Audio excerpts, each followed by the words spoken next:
தொடர்பான உள்நாட்டுச் செய்திகள். மாணவ மாணவிகள் மத்தியில் எதிர்பார்ப்பினை தோற்றுவித்த கல்வி பொதுத்தராதர உயர்தர பரீட்சை பெறுபவர்கள் நேற்றிரவு வெளியிடப்பட்ட போதிலும் சில மணித்தியாலங்களுக்குள் மற்றொரு பாரிய குழப்ப நிலை ஏற்பட்டுள்ளது. மாணவர்களின் நிரல்படுத்தலில் ஏற்பட்ட தவறுகள் காரணமாக அது செல்லுபடியற்றதாக்கப்பட்டமையே இதற்கான காரணமாகும். பெறுபவர்கள் தொடர்பில் அதிகாரிகள் வெளியிட்டுள்ள கருத்துக்கள் மற்றும் இது தொடர்பான மாணவர்கள் மற்றும் ஆசிரியர்களின் நிலைப்பாடுகள் என்ன என்பது பற்றி தற்போது பரவலாக பேசப்படுகின்றது. இந்த விடயம் தொடர்பில் நியூஸ் ஃபர்ஸ்டும் தனது பார்வையை செலுத்தியது. இது தொடர்பான மேலதிக தகவல்களை தொடரும் செய்திகளில் எதிர்பாருங்கள். தன்னை விடுதலை செய்யுமாறு வலியுறுத்தி சர்வதேசத்திற்கு அனுப்புவதற்காக தயாரித்த மனுவுக்கு ஒத்துழைப்பு வழங்கிய அனைவருக்கும் முன்னாள் ராணுவ தளபதி சரத் பொன்சேகா நன்றி தெரிவித்துள்ளார். உடற்கூற்று சிகிச்சைகளுக்காக சரத் பொன்சேகா இன்றும் கொழும்பில் உள்ள தனியார் வைத்தியசாலை ஒன்றுக்கு அழைத்து வரப்பட்டார். என்னை விடுதலை செய்யுமாறு முன்வைக்கப்பட்ட மனுவுக்கு ஒத்துழைப்பு வழங்கிய அனைவருக்கும் நான் நன்றி கூறுகிறேன். சுனாமி அனர்த்தம் ஏற்பட்டு 7 வருடங்களாகின்றன. பாதிக்கப்பட்ட அனைவருக்கும் எனது ஆழ்ந்த கவலையை தெரிவிக்கிறேன். சரத் பொன்சேகாவின் உடல் நிலைமை தொடர்பில் கருத்து தெரிவித்த அனோமா பொன்சேகா,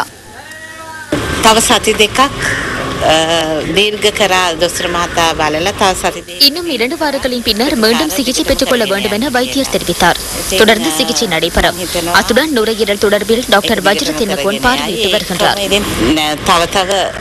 டாக்டர் வஜ்ர தென்னகோன் බලනවා ඒ පෙනහළු සම්බන්ධව அழிபேரலை அனர்த்தம் ஏற்பட்டு இன்றுடன் 7 வருடங்கள் கடந்துள்ள போதிலும் அதனால் பாதிக்கப்பட்ட அம்பாறை மாவட்டத்தின் பல்வேறு பகுதிகளில் வசிக்கும் மக்கள் இன்னும் பிரச்சினைகளுக்கு மத்தியிலேயே வாழ்ந்து வருகின்றனர். இன்றைய சக்தியின் தேடல் அது தொடர்பில் ஆராய்கின்றது.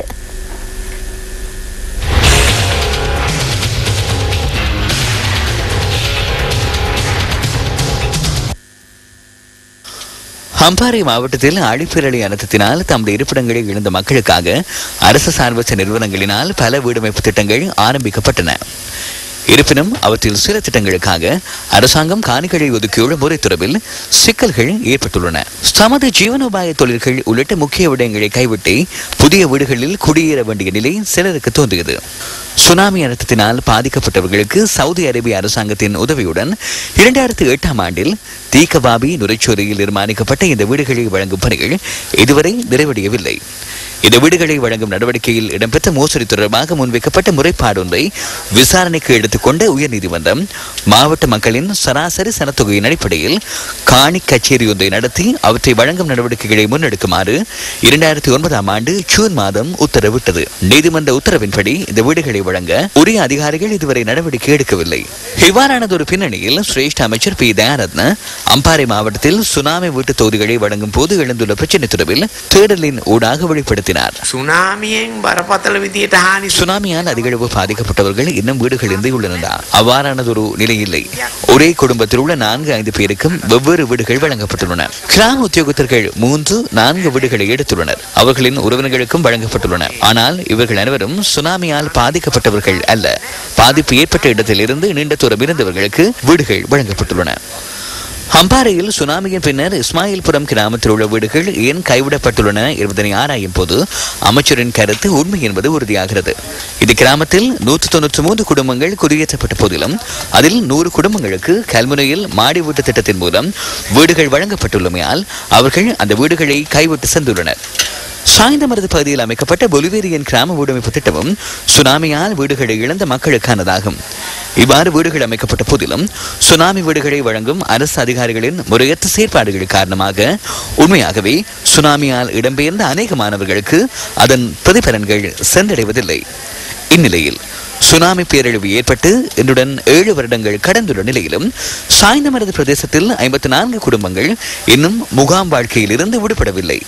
சுனாமி அடிச்ச நாளைக்கு எங்களுக்கு வீடு கிடைக்கல. இன்னும் இப்போ அச்சாரம் போட்டிருக்காங்க, கட்டி முடிக்கல. வெள்ளம் வந்தால் தண்ணி வலியலாம், பல்மாறையலாம், வெயில் நேரம் இடிக்கலாம், சாதவா பாம்பு பூச்சி வார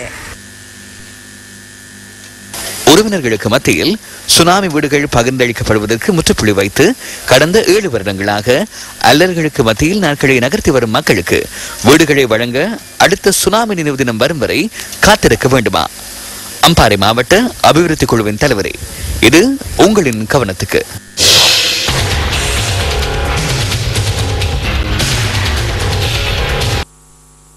மட்டக்களப்பு மாவட்டத்தில் சுனாமியினால் பெரிதும் பாதிக்கப்பட்ட நாவலடி, டச்பார், புதுமுகத்துவாரம், திருச்செந்தூர் பகுதிகளில் சுனாமி பேரலையினால் உயிர் நீத்தவர்களின் நினைவாக அமைக்கப்பட்டுள்ள நினைவு தூபிகளில் மெழுகுவர்த்தி ஏந்தி மலர் வைத்து விசேட அஞ்சலி செலுத்தப்பட்டது. மட்டு திருமலை மறை மாவட்ட ஆயர் கிங்ஸ்லி சுவாம்பிள்ளை வழிபாடுகளை நடாத்தினார். மட்டக்களப்பு மாவட்டத்தில் சுனாமியினால் 2800 பேர் பலியானதுடன் 690 பேர் காணாமல் போயுள்ளனர். திருக்கோவில் போலீஸ் நிலையம் ஏற்பாடு செய்த வைபவம் திருக்கோவில் போலீஸ் நிலைய பொறுப்பதிகாரி ஜமீந்து ஜெயசூரிய தலைமையில் திருக்கோவில் பிரதான வீதியில் இடம்பெற்றது. மாகாண அமைச்சர் துரையப்பாண்ட வரராஜா இதில் பிரதம அதிதியாக கலந்து கொண்டார். 2 நிமிட மௌனஞ்சலி செலுத்தப்பட்டதுடன் மூவின மக்களும் இதில் கலந்து கொண்டனர். திருகோணமலை மாவட்டத்திலும் ஆழிப்பேரலையினால் உயிர்நீத்த உறவுகளை ஞாபகார்த்த நிகழ்வுகள் இடம்பெற்றன. கிண்ணியா பிரதேசத்தில் ஆழிப்பேரலை தாக்கத்தினால் 370 பேர் மரணமடைந்தனர். இதில் 42 பேர் குர்ஆன் மദ്രസா மாணவர்கள் ஆவர். இவர்களுக்கான சமய நிகழ்வுகள் கிண்ணியா ரஹ்மானியா பள்ளிவாசலில் இடம்பெற்றது. சுனாமி ஆழிப்பேரலையின் தாக்கத்தினால் ஏற்பட்ட அனர்த்தத்தை நினைவுகூரும் விசேட வைபவம் குருநாகல் மாவட்ட செயலகத்தில் மாவட்ட செயலாளர் திருமதி ஹெட்டிகே தலைமையில் இடம்பெற்றது. மாவட்ட மேலதிக செயலாளர் எச்.எம். திலகபண்டார உட்பட பலர் கலந்து கொண்டனர். காரைதீவில் சுனாமியினால் உயிர்நீத்தவர்களின் ஆத்மசாந்திக்காக காரைதீவு ஸ்ரீ சித்தானிக்குட்டி ஆலயத்தில் மகா யாகமும் ஆத்மார்த்த பூஜையும் இடம்பெற்றன. சுனாமியினால் உறவுகளை இழந்த பல குடும்பங்களைச் சேர்ந்தவர்கள் இந்த பூஜையில் கலந்து கொண்டனர். இதே நேரம் சுனாமியினால் பாதிக்கப்பட்டவர்களை நினைவுகூர்ந்து ஹட்டன் நகரில் வைபவம் ஒன்று இடம்பெற்றது. 2 நிமிடம் அங்கு மௌனம் அனுஷ்டிக்கப்பட்டது. மன்னார் கடற்பரப்பில் கடத்தொழிலில் ஈடுபடுவது தொடர்ந்து பாதுகாப்பற்றது என வளிமண்டலவியல் பணிப்பாளர் H.S. காரியவசம் தெரிவிக்கிறார். நாட்டில் நிலை கொண்டுள்ள தாழமுக்க நிலை சூறாவளியாக மாற்றம் பெற்றுள்ளமையே இதற்கான காரணமாகும். வளிமண்டலவியல் திணைக்களத்தின் அறிவுறுத்தல்களுக்கு அமைய செயற்படுமாறு மீனவர்கள் கேட்கப்பட்டுள்ளனர். ඉස්සලම වායුගෝලීය කැළඹිලි තත්ත්වයක් වයි පැවතුනේ. මේක ටික ටික වර්ධනය වෙලා දැන් මේ වන විට சூறாவளி வரை மாற்றம் பெற்றுள்ளது. யாழ்குடாநாட்டிலிருந்து 800 கிலோமீட்டருக்குள் கிழக்கு கரையோர பிரதேசத்தில் இது நிலை கொண்டுள்ளது. கரையோரத்திலிருந்து 300 கிலோமீட்டர் பரப்பில் பலத்த காற்று இருக்கும். இதனால் இப்பிரதேசங்களில் கடற்தொழில் மற்றும் இணைய சமுத்திர செயற்பாடுகளில் ஈடுபடுவதோ மிகுந்த கவனத்துடன் செயற்படுமாறு கேட்டுக்கொள்கின்றோம். அனர்த்த முகாமைத்துவ மத்திய நிலையம் விடுத்த அனர்த்த எச்சரிக்கையை அடுத்து இன்று வடக்கு கிழக்கு கரையோர பகுதிகளில் வலிமையான செயற்பாடுகள் பாதிக்கப்பட்டிருந்தன. மன்னார் மாவட்ட கரையோர பகுதி மீனவர்கள் இன்று மீன் பிடிப்பதற்காக கடலுக்கு செல்வதிலிருந்து தவிர்த்து கொண்டனர். அனர்த்த முகாமைத்துவ மத்திய நிலையத்தினால் விடுக்கப்பட்ட எச்சரிக்கை போலீசார் மற்றும் கடற்படையினர் ஊடாக மீனவர்களுக்கு அறிவிக்கப்பட்டதை தொடர்ந்து மீனவர்கள் கடலுக்கு செல்வதிலிருந்து தவிர்த்து கொண்டனர். இதே நேரம் திருகோணமலை கடலிலும் ஓரளவு கொந்தளிப்பு நிலை காணப்படுகிறது. புல்மோட்டை, திரியாய், இருக்கண்டி, நிலாவெளி, திருமலை நகர், கிண்ணியா, மூதூர் ஆகிய பிரதேச கரையோரங்களில் கடல் ஓரளவு சீற்றத்துடன் காணப்பட்டது. மீன்பிடி நடவடிக்கைகள் மந்தகதியில் இருப்பதனால் தங்களது மீன் வலைகளை பழுது பார்க்கும் வேலைகளில் மீனவர்கள் ஈடுபட்டுள்ளனர். கரையோரத்தில் உள்ளவர்கள் அவதானத்துடன் இருக்குமாறும் மீனவர்கள் மிகுந்த அவதானத்துடன் செயற்படுமாறும் அறிவுறுத்தப்பட்டுள்ளது. உயர்தர பரீட்சை முடிவுகளில் மாற்றம் ஏற்படுவதாக வெளியாகும் செய்திகள் முற்றிலும் உண்மைக்கு புறம்பானவை. மாவட்ட ரீதியிலான நிலைகளில் மாத்திரம் சில சீர்திருத்தங்கள் இடம்பெறும் என பரீட்சைகள் ஆணையாளர் நாயகம் அனுர எதிரிசிங்க தெரிவித்துள்ளார். வெளியிடப்பட்டுள்ள ZT ஸ்கோர் மற்றும் முடிவுகளில் எந்தவித மாற்றமும் இல்லை என்றும் அவர் தெரிவித்துள்ளார். நாம் தயாரித்த பெறுபவர்களுக்கு அமைய மாணவர்கள் பெற்ற தேர்ச்சிகள் ZT ஸ்கோர் புள்ளி வழங்கல் திட்டத்திலும் எதுவித குறைபாடுகளும் ஏற்படவில்லை. இருப்பினும் ஒவ்வொரு மாவட்டங்களிலிருந்தும் தோற்றிய பரீட்சார்த்திகளின் தேர்ச்சி அடிப்படையில் கணிப்பீடு செய்யும் போது மாவட்டத்தில் பெற்றுக்கொண்ட தேர்ச்சி நிலையில் குறைபாடுகள் ஏற்பட்டுள்ளன. இதனை நாம் மறுசீரமைத்து இன்றிரவு இணையதளத்தில் வெளியிட உள்ளோம். இதன் மூலம் பல்கலைக்கழக பிரவேசத்திற்கு அல்லது மாணவர்களுக்கு தனிப்பட்ட ரீதியில் எதுவித பிரச்சனைகளும் ஏற்பட மாட்டாது. ஒரு சில ஊடகங்கள் திரிவுபடுத்தி கூறும் தகவல்கள் முற்றிலும் உண்மைக்கு புறம்பானவை. பகிடிவதையுடன் தொடர்புபட்ட மாணவர்களுக்கு வகுப்பு தடை விதிப்பதை மாத்திரம் வரையறுக்காது மாணவர் என்ற அந்தஸ்தினையும் ஒழிக்கப் போவதாக அமைச்சர் SP திசாநாயக்க தெரிவித்துள்ளார்.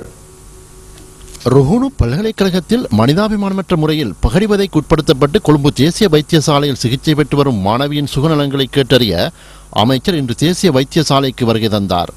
அவரது சுகநலங்களை கேட்டறிந்த அமைச்சர் SP திசாநாயக்க மேலதிக சிகிச்சைகள் தொடர்பாக வைத்தியசாலையின் பணிப்பாளர் உள்ளிட்ட பணியாளர்களிடம் கலந்துரையாடினார். பகிடிவதைக்கு உட்படுத்தப்பட்ட ருஹுணு பல்கலைக்கழகத்தின் சமூகவியல் பீடம் 1ஆம் ஆண்டு மாணவி மாத்தறை வைத்தியசாலையிலிருந்து கொழும்பு தேசிய வைத்தியசாலையின் அவசர சிகிச்சை பிரிவுக்கு இடமாற்றப்பட்டார்.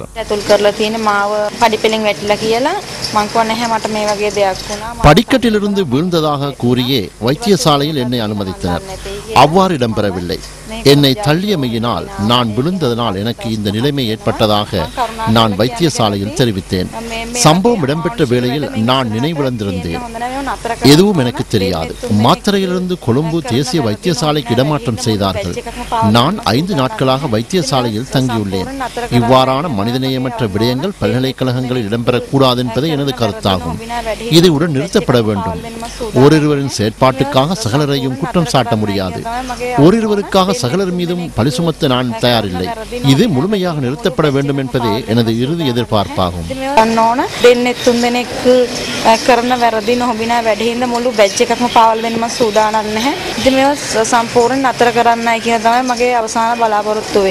பல பல்கலைக்கழகங்களில் பகிடிவதை முற்றாக ஒழிக்கப்பட்டுள்ளது.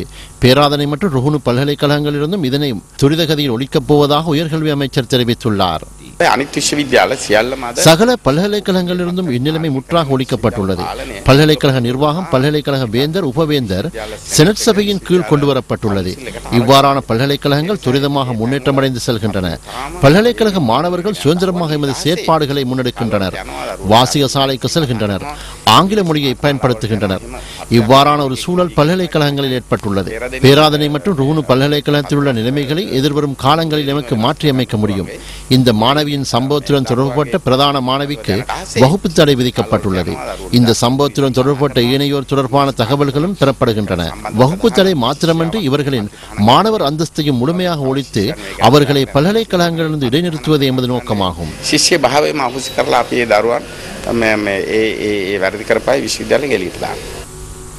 சுதந்திர சதுக்கத்தில் சுதந்திரமாக நடமாடும் மக்களோடு மக்களாக ஜனாதிபதியும் இணைந்து கொண்டார். ஜனாதிபதி மஹிந்த ராஜபக்ஷ நேற்று மாலை சுதந்திர சதுக்கத்திற்கு வருகை தந்த மக்களுடன் சுதந்திரமாக பொழுதை கழித்தார். எதிர்பாராத ஒரு சந்தர்ப்பத்தில் ஜனாதிபதி சுதந்திர சதுக்கத்திற்கு வருகை தந்ததை தொடர்ந்து அந்த சந்தர்ப்பத்தில் அங்கிருந்த மக்கள் பெரும் ஆனந்தம் அடைந்தனர். சுதந்திர சதுக்கத்தில் உள்ள பிள்ளைகள் மத்தியில் சென்ற ஜனாதிபதி அவர்களுடன் சற்று நேரம் உரையாடினார். ஜனாதிபதி மிக அன்பாகவும் நெருக்கமாகவும் பிள்ளைகளுடன் பொழுதை கழித்த ஒரு சந்தர்ப்பமாக அது அமைந்தது. சுதந்திர சதுக்கத்தில் இருந்த சைக்கிள் ஒன்றில் சென்ற ஜனாதிபதி அங்கு வருகை தந்திருந்தவர்களுடன் நட்புறவு ரீதியாக நேற்று மாலை வேளையை கழித்தார்.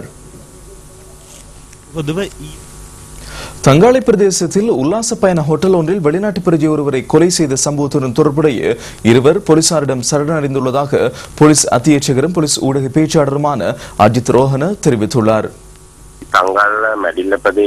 தங்காலை மெதின பகுதியில் ஏற்பட்ட சம்பவம் ஒன்றில் வெளிநாட்டில் ஒருவர் மரணமடைந்தார். வெளிநாட்டு பெண் ஒருவர் காயமடைந்தார். இது தொடர்பாக குற்றத்தடுப்பு திணைக்களமும் போலீசாரும் விசாரணைகளை மேற்கொண்டு வருகின்றனர். இந்த சம்பவத்துடன் தொடர்புடைய சந்தேக நபர்கள் 2 பேர் நேற்று தங்காலை போலீசாரிடம் சரணடைந்தனர். அவர்கள் மீதான விசாரணை தற்போது இடம்பெறுகிறது.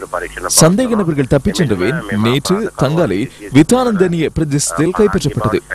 ஏனைய சந்தேக நபர்களை கைது செய்வதற்காக விசேட குற்றப்புலனாய்வு பிரிவினரும் ஈடுபடுத்தப்பட்டுள்ளனர்.